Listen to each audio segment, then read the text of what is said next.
Okay, air travel. Now, we love traveling, but the baggage fees have become almost unreasonable. I mean, don't get me wrong, the shrinking peanuts, the shrinking meals that we've gotten are just like the latest, the shrinkage that's happening. But now, with baggages, we're having even more fees. Are they junk fees? Well, are they necessary evils? Well, according to airlines, it tells us that baggage fees often offset the cost of operations, allowing them to keep base ticket prices lower. However, it's hard to roll your eyes when you realize the same airline is reporting record profits and we are the ones that are obviously being nickeled and dimed to death for every ounce of shampoo or anything else we bring on board.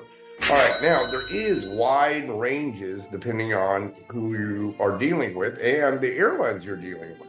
So it's not necessarily just always a thing of cost. It's, how do you avoid paying these things? So again, you could go to one airline and me and the wife, we've had them absolutely just comp us, go ahead, just put the baggages on. And then the next airline, they want to charge us $350, basically a bag.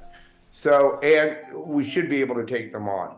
So you really do have to watch the fares and what you're being reported. So I hope you found this useful. And as always, have a wonderful and blessed day.